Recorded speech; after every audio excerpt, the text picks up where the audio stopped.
오늘 우리가 함께 나누실 말씀은 예레미야 50장 4절에서 5절 말씀, 그리고 17절에서 20절까지의 말씀입니다. 구약성경 1133쪽입니다. 먼저 우리 4절 5절 말씀을 읽겠습니다. 시작. 여호와의 말씀이니라. 그날 그때에 이스라엘 자손이 돌아오며 유다 자손도 함께 돌아오되 그들이 울면서 그 길을 가며 그의 하나님 여호와께 구할 것이며 그들이 그 얼굴을 시온으로 향하여 그 길을 물으며 말하기를 너희는 오라 잊을 수 없는 영원한 언약으로 여호와와 연합하라 하리라. 17절입니다. 이스라엘은 흩어진 양이라 사자들이 그를 따르도다. 처음에는 아수르 왕이 먹었고 다음에는 바벨론의 느부갓네살 왕이 그의 뼈를 꺾도다. 그러므로 만군의 여호와 이스라엘의 하나님이 이와 같이 말하노라. 보라 내가 아수르의 왕을 벌할 것 같이 바벨론의 왕과 그 땅을 벌하고 이스라엘을 다시 그의 목장으로 돌아가게 하리니 그가 갈멜과 바산에서 양을 기를 것이며 그의 마음이 에브라임과 길르앗산에서 만족하리라. 여호와의 말씀이니라. 그날 그때에는 이스라엘의 죄악을 찾을지라도 없겠고 유다의 죄를 찾을지라도 찾아내지 못하리니 이는 내가 남긴 자를 용서할 것임이라. 아멘. 할렐루야. 오늘은 함께 읽은 말씀을 가지고 잊을 수 없는 영원한 언약이라는 제목으로 우리 추수감사 주일 말씀을 함께 나누려고 합니다. 오늘이 벌써 우리가 예레미야 설교를 21번째로 우리가 함께 말씀을 듣고 있는데요. 오늘 큰 은혜가 임하시기를 간절히 축복합니다. 자, 신명기 7장 9절 말씀으로 오늘 말씀을 시작하려고 해요. 우리 함께 말씀을 한번 다 같이 읽어볼까요? 시작. 그런즉 너는 알라 오직 내 하나님 여호와는 하나님이시요 신실하신 하나님이시라. 아멘. 여기서 신실하다는 말의 뜻은 믿음직하고 착실하다라는 의미입니다. 히브리어로는 이 아만이라고 얘기하는데 이 아만이라는 뜻은 확실하다, 지지하다, 충실하다, 믿다라는 여러 가지 의미로 사용하고 있는 말인데요. 중요한 것은 이 아만이라는 단어가 쓰일 때는 반드시 믿을 만한 근거가 확실할 때만 쓰는 거예요. 그러니까는 조금 믿을 정도라면 이거는 신실하다는 말을 쓸 수가 없는 단어죠. 그러니까 완벽하게 완전하게 믿을 만한 근거가 확실할 때만 쓰는 단어가 이 아만이라는 단어입니다. 사랑하는 여러분, 하나님은 바로 이러한 하나님이십니다. 신실하신 하나님. 하나님보다 확실하시고 하나님보다 충실하시며 하나님보다 믿음직하신 존재는 이 세상에 그 어디에도 없습니다. 그리고 하나님은 우리에게 끊임없이 하나님의 신실하심에 대해서 누군가가 얘기하는 것이 아니라 하나님이 말씀하십니다. 하나님이 나는 신실하다라고 말씀하는 거예요. 둘 중에 하나겠죠? 가짜이거나 진짜이거나, 그죠? 만약에 가짜라면 여러분, 하나님은 하나님처럼 우리에게 사기를 치는 분이 없는 거예요. 그렇죠? 그렇지 않습니까? 하나님이 내가 신실하다고 얘기한다는 거예요. 그런데 만약에 정말로 하나님이 신실하다면 그건 믿을 수밖에 없는 것이죠. 제가 2021년 올해 추수감사주의를 맞이하면서 오늘 우리가 감사하는 것이 무엇이어야 할까라는 것을 깊이 묵상해 보았어요. 그리고 기도했어요. 말씀을 준비하면서 가장 먼저 떠올렸던 그 감사는 어떤 감사였느냐? 바로 하나님의 신실하심에 대한 감사였습니다. 그렇다면 여러분, 올 한 해를 지나오면서 나에게 하나님은 어떤 하나님이셨을까요? 나에게 하나님은 신실하신 하나님이셨습니까? 하나님의 신실하심에 대한 감사가 여러분 넘쳐나십니까? 하나님은 정말 확실하신 분이십니까? 하나님은 정말로 여러분들에게, 나에게 믿을 만하신 그런 분이신가요? 하나님의 신실하심이 정말로 우리의 삶 가운데 확인되어졌던 순간들이 분명히 있을 거예요. 믿음이 결코 헛되지 않도록 하나님께서 이 모양 저 모양으로 나에게 채우시고 역사하시고 일을 하셨던 그 하나님, 그 하나님을 우리가 맛보았던 순간들이 분명히 있었을 겁니다. 여러분들 있으셨나요? 없으셨나요? 있으셨나요? 중간쯤입니까? 하나님은 정말로 믿을 만한 분이라는 이 감사함이 넘쳐났던 어떤 일들, 또 시간들을 우리가 한 해 동안에 우리가 분명하게 경험했을 거예요. 하지만 지나온 시간들 속에서 우리가 겪었던 수많은 일들 가운데 사실은 하나님의 신실하심을 의심할 수밖에 없는 순간들도 많았던 것이 사실입니다. 왜 나에게 이러한 슬픔이 다가오는지, 왜 나에게 이런 아픔이 다가오는지, 나는 왜 이렇게 되는 일이 없는지, 나는 왜 이렇게 해도 계속해서 막히기만 하는지, 왜 풀리지 않는지, 나의 삶, 우리의 가정, 여러 가지의 문제들 속에 힘겹고 어려운 일, 때로는 이해하지 못하겠고, 그래서 하나님이 신실하다고 말씀은 하시지만 나에게는 적용이 되어지지 않는 것 같은, 그래서 마음 한켠에는 깊은 의문을 품고 살아가는 그런 시간들이 우리에게 있었을지 모릅니다. 그러나 여러분, 분명한 것 한 가지가 있습니다. 하나님의 신실하심에 비해 우리는 너무나 신실하지 못하다는 거예요. 다시 말하면 우리가 신실하다면, 우리가 정말로 믿을만 하다면 아마도 우리가 누군가의 신실하심을 평가할 수는 있을 거예요. 여러분들 죄송합니다만 한번 옆에 있는 분들을 한번 봐주시죠. 어떠십니까? 아이고 신실해 보이시죠? 예. 왜 웃으시나요? 신실해 보이시죠? 한번 인사 한번 해보실까요? 아우 신실하십니다. 아이고 정말 신실해 보이십니다. 자, 그리고 물론 그 옆에 있는 분들이 정말 신실해 보여요. 제가 여러분들을 봐도 너무너무나 신실해 보여요. 막 빛이 나서 눈을 못 뜨겠어요. 정말 신실해 보이십니다. 그런데 여러분, 그 옆에 있는 눈을 다시 한번 나를 한번 보시죠. 이렇게 한번 보세요. 내 배만 보이죠? 나는 신실한가요? 내가 신실하다면 누군가에 대한 신실함을 평가할 수 있을 거예요. 얼마 전에 수능 시험이 있었잖아요. 문제를 대학 교수들이 냅니다.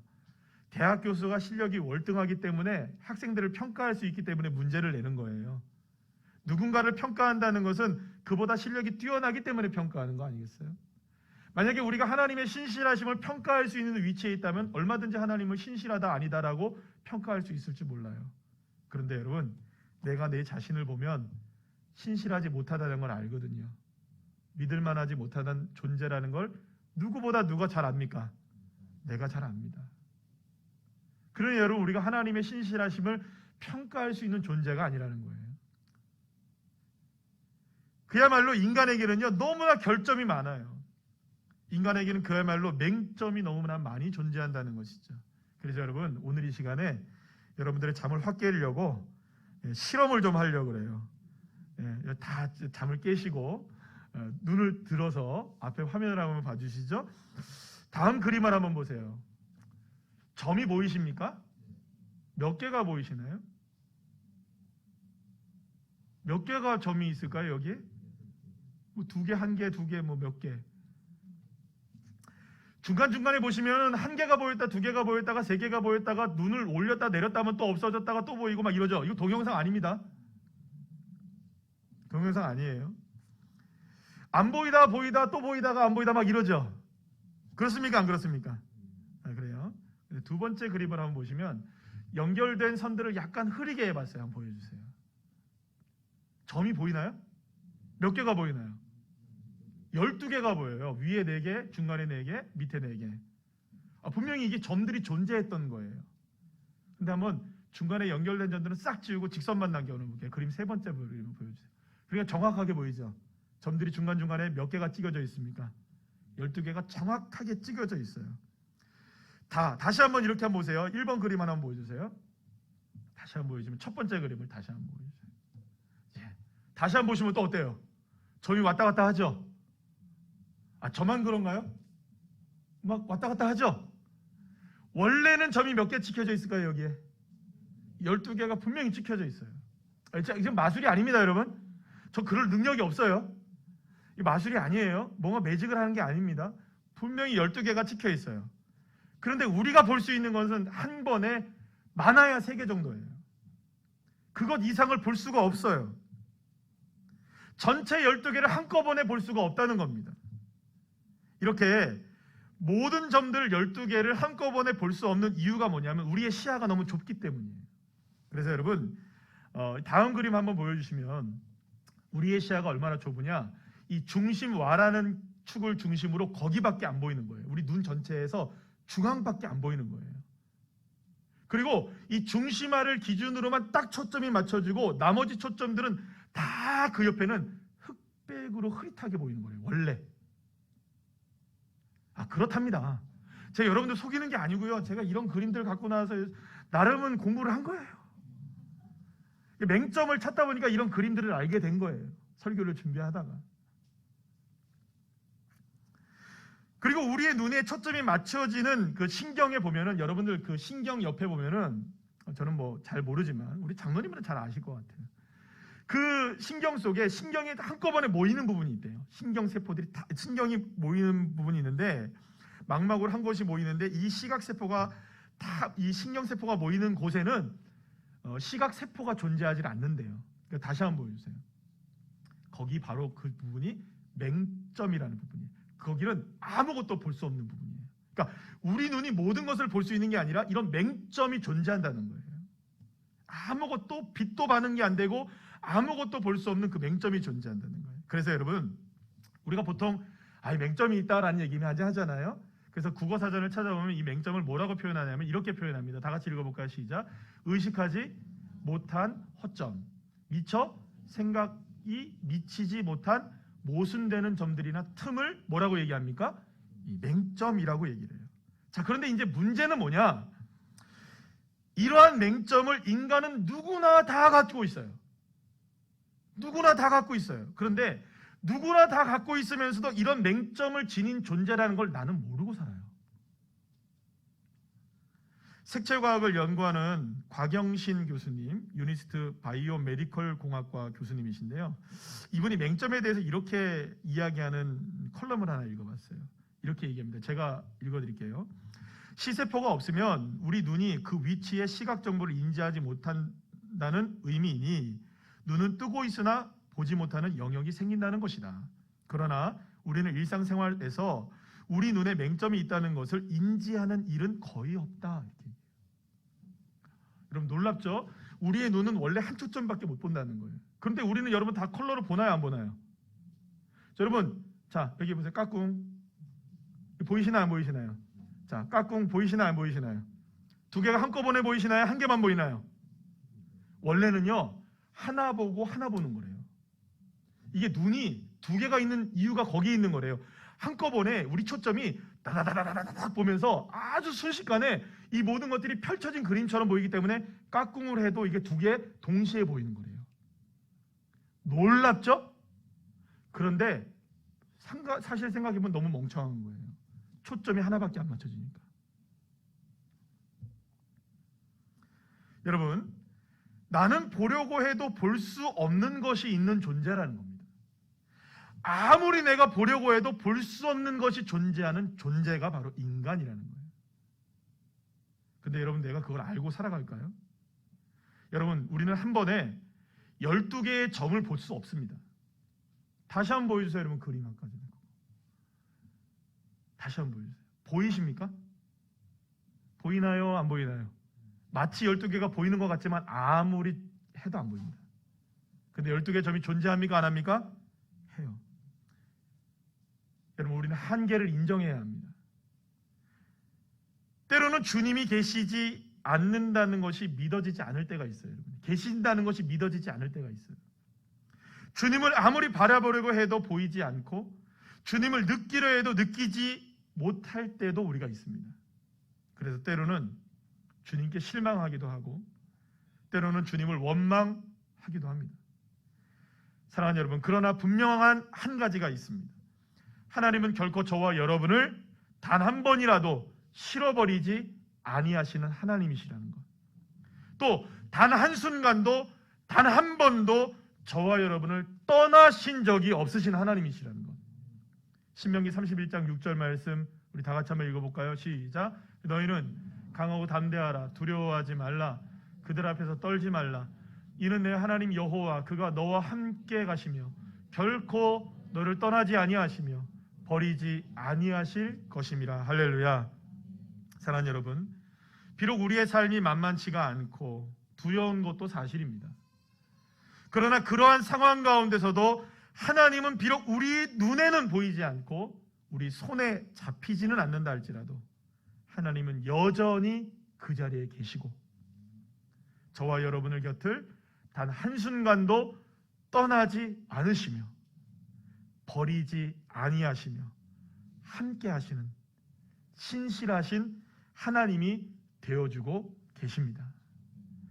단지 우리의 맹점이, 우리의 연약함이, 다 바라볼 수 없는 우리의 눈과 시야와 우리의 감각이, 우리의 영이 나와 함께 하시는 신실하신 하나님을 볼 수 없는 것뿐이고 느낄 수 없는 것뿐이지 주님이 계시지 않거나 떠나가신 것은 아니라는 것입니다. 사랑하는 여러분, 반드시 아셔야 됩니다. 우리가 볼 수 없다고 해서 보이지 않는 분이 아니시라는 겁니다. 느낄 수 없다고 안 계시는 하나님이 아니시라는 겁니다. 하나님은 계십니다. 우리가 볼 수 없는 것뿐입니다. 하나님은 여전히 나와 함께하고 계십니다. 할렐루야. 그분이 나의 하나님이십니다. 그래서 오늘 본문에서 하나님은 나라를 잃고 망연자실한 상황에서 바벨론의 포로로 끌려가 살게 된 이스라엘 백성들을 향해 결코 잊지 말아야 할 한 가지가 있다는 것을 오늘 본문을 통해 분명하게 하나님이 말씀하시는 것을 보게 됩니다. 여러분, 오늘 본문 4절 말씀, 5절 말씀 우리 다 같이 다시 한번 읽어볼까요? 시작. 여호와의 말씀이니라. 그날 그때에 이스라엘 자손이 돌아오며 유다 자손도 함께 돌아오되 그들이 울면서 그 길을 가며 그의 하나님 여호와께 구할 것이며 그들이 그 얼굴을 시온으로 향하여 그 길을 물으며 말하기를 너희는 오라 잊을 수 없는 영원한 언약으로 여호와와 연합하라 하리라. 아멘. 사랑하는 여러분, 우리가 어떤 큰 일을 당하게 되면은 머리가 하얘진다고 보통 표현을 해요. 아무 생각도 나지 않아요. 어떻게 해야 할 조차 우리가 모든 방법들을 다 잃어버려요. 두 손에는 힘이 빠지고 두 다리는 맥이 풀려버려요. 주저앉아 버리죠. 이스라엘 백성들이 그랬습니다. 어느 날 갑자기 나라를 잃어버렸어요. 그리고 눈을 떠보니까 자신들을 침략하고 자신들을 무참하게도 무찌르고 학살했던 바벨론의 포로로 끌려와 있는 거예요. 먹어야 될 음식들을 보니까 여태까지 한 번도 먹어보지 못했던 음식들이 펼쳐져 있는 거예요. 또 우상들을 섬겨야 하는 그런 상황 가운데 펼쳐져 있는 거예요. 마음이 어땠을까요? 발을 뻗고 잠을 잘 수가 있었을까요? 제대로 밥 한 술 여러분 뜰 수가 있었겠습니까? 그런데 바로 그때 사람들의 시야는 좁아지게 되어 있는 거예요. 보이던 것이 보이지가 않아요. 생각했던 것도 모두가 사라져 버리는 거예요. 여러분은 어떤 일을 당해보십시오. 어떠한 정말 망연자실한 일을 한번 당해보십시오. 아무리 그동안 내가 철저하게 생각하고 있었다 할지라도 다 무너져 버리는 거예요. 제가 여러분 그래도 부목사 생활을 오래 하면서 교회에서 나름대로 장례식 굉장히 많이 치러봤습니다. 장례식 너무나 많이 치렀어요.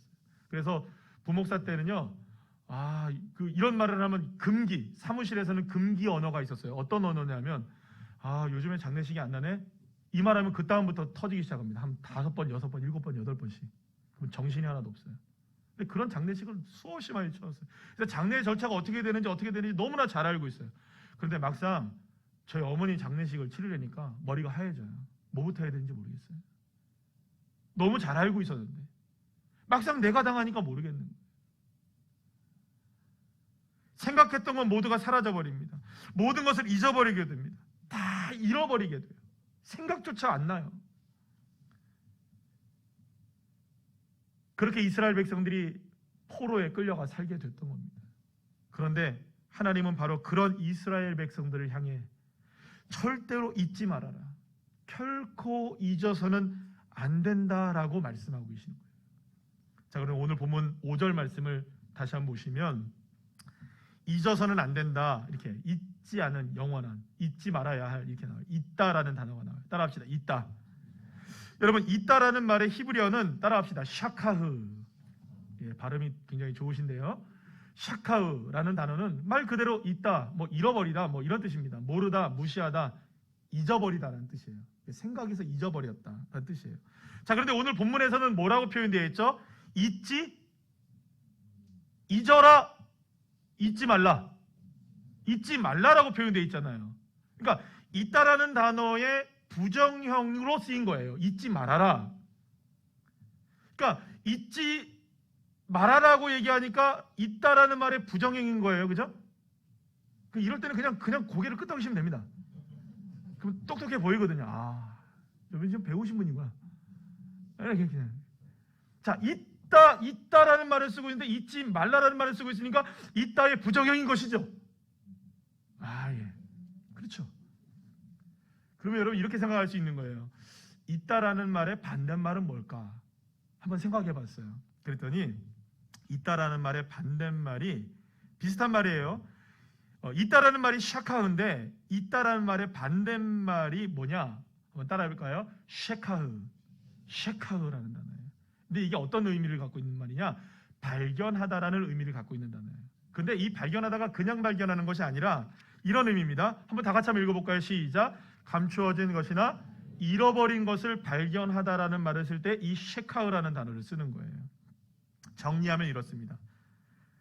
감추어진 것이나 잃어버린 것을 발견하는 말이 쉐카흐라는 단어인데, 그러니까 이런 의미입니다. 하나님께서 바벨론에 의해서 포로로 끌려간 이스라엘 백성들을 향해 뭐라고 말씀하셨어요? 오라, 너희는 오라, 잊을 수 없는 영원한 언약으로 여호와와 연합하라, 이렇게 말씀하셨죠.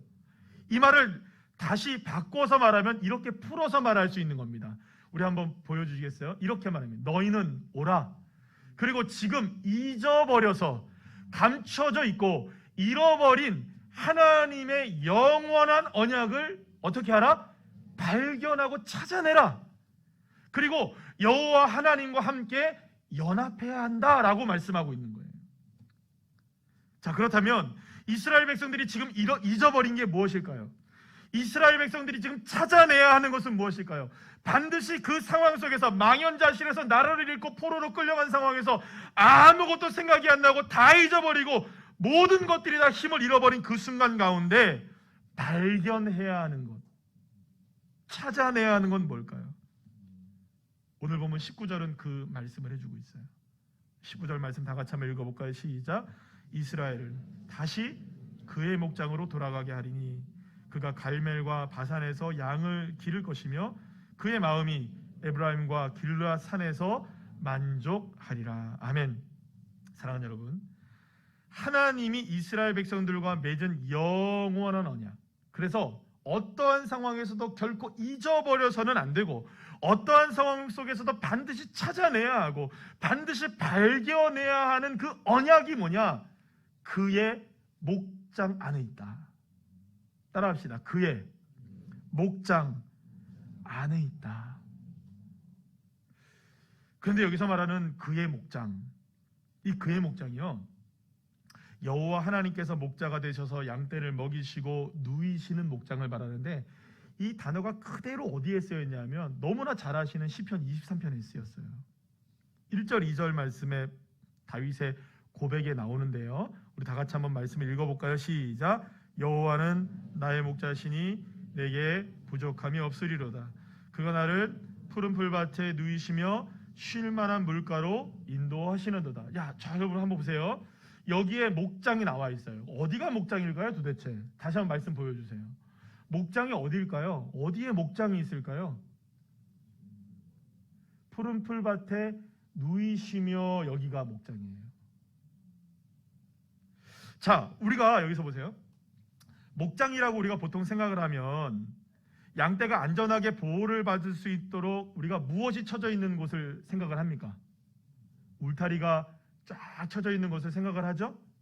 그렇죠? 화면을 바꿔주셔도 돼요. 자, 이제 우리가 울타리가 이렇게 쳐져 있는 것을 우리가 보게 돼요. 그래서 각종 안전장치가 다 돼 있는 거예요. 세콤도 달려있고,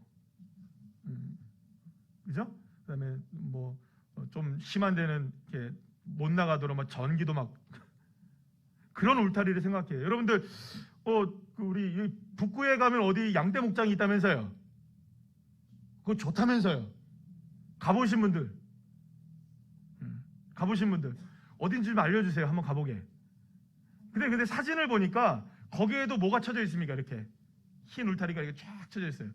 지난번에 휴가 때 한번 그 대관령에 양떼 목장을 한번 가봤어요. 아, 정말 멋있더라고요. 여러분 한번 꼭 가보세요. 진짜 멋있더라고요. 그런데 거기도 보니까 딱 울타리가 쳐져 있어요. 그러니까 우리는 보통 이 목장을 생각하면 현대적인 의미에서의 울타리가 쳐져 있는 목장을 생각하는데 그런 목장이 아닌 거예요.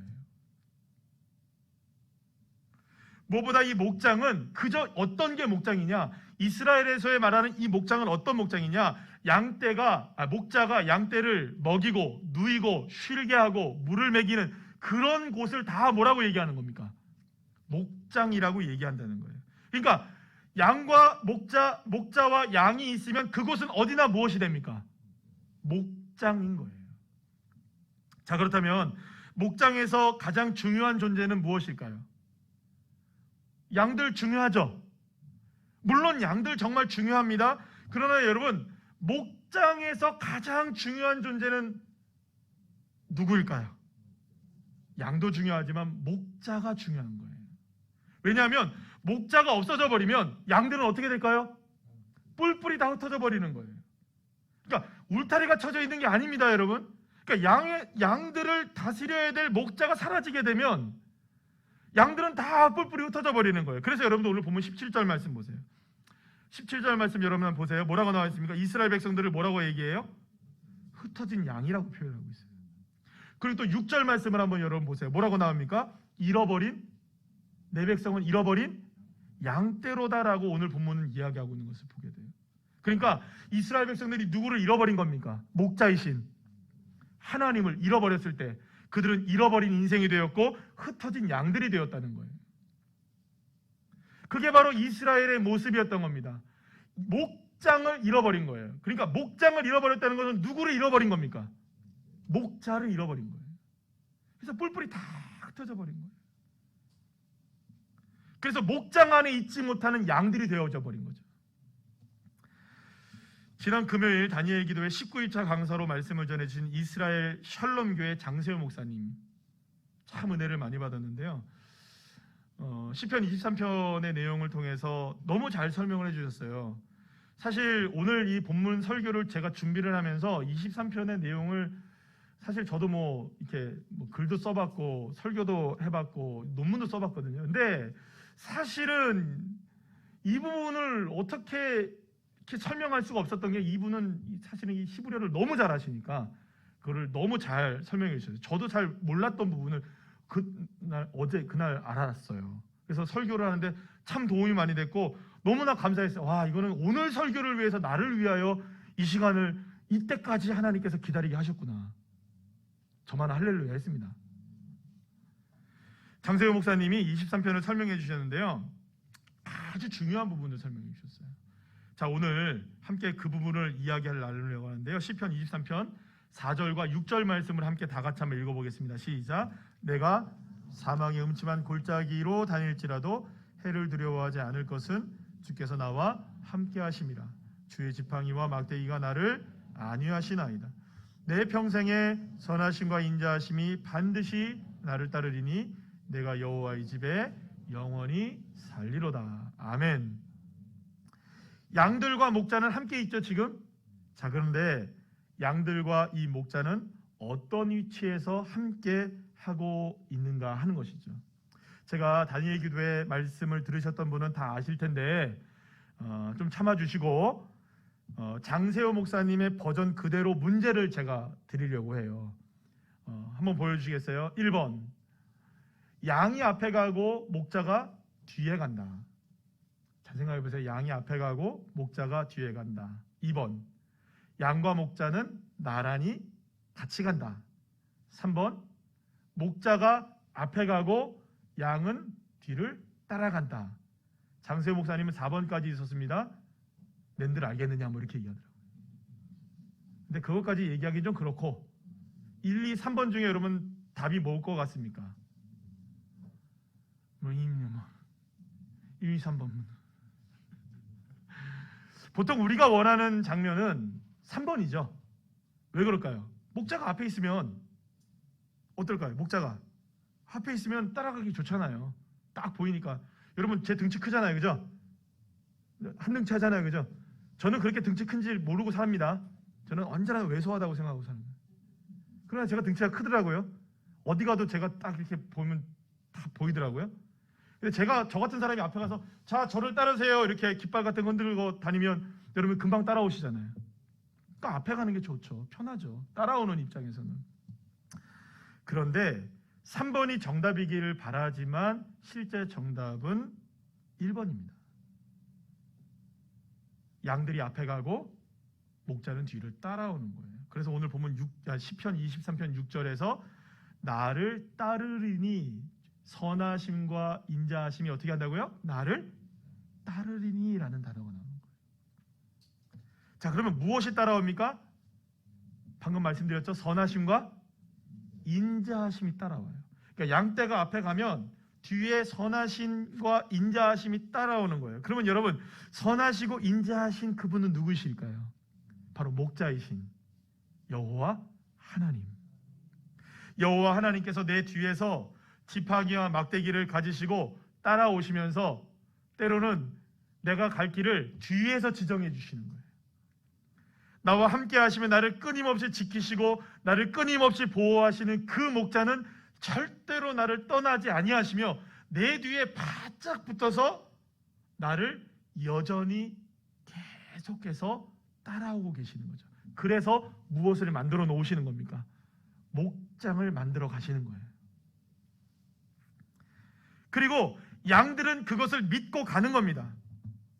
내 뒤에서 나를 지키시고 보호하시는 선하신 목자, 인자하신 목자가 나를 떠나지 아니하시고 신실하신 내 목자가 내 뒤에서 나와 함께 하신다는 것을 믿고 가는 겁니다. 믿고 가는 거예요. 그리고 이것이 바로 어떠한 상황에 처해 있다 할지라도, 어떠한 두려운 상황 가운데 우리가 있다 할지라도 결코 잊지 말아야 하고 반드시 찾아내야만 하며 반드시 발견해내야만 하는 영원한 언약이라고 말씀하고 있는 것이죠. 물론 앞에서 인도하시는 목자가 보이지 않아 때로는 두려워질 수도 있을 것입니다. 사망의 음침한 골짜기를 만날 때는 아마도 더더욱 그럴 겁니다. 두려움과 무서움에 발이 떨어지지 않을 수도 있을 것입니다. 하지만 바로 그러한 때에 우리가 잊지 말아야 될 영원한 언약이 있다는 거예요.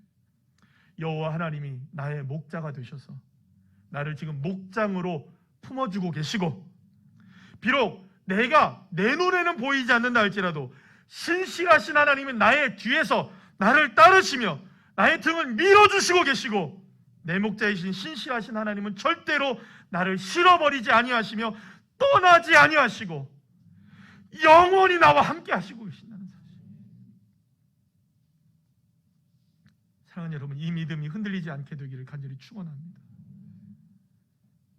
우리의 시야는 너무나 좁습니다. 모든 걸 다 볼 수가 없습니다. 그래서 맹점을 지닌, 허점을 지닌 존재가 누구냐? 우리들입니다. 아무리 12개의 점을 다 보려고 해도 볼 수가 없어요. 그런데 여러분, 뒤에 계신 분이 보이겠습니까? 그런 한계가 있다는 겁니다. 우리. 그러나 비록 모든 것을 볼 수가 없고 모든 것을 느낄 수 없을지라도 영원한 언약으로 하나님이 우리에게 약속하신 것이 있다는 것을 결코 잊어서는 안 돼요.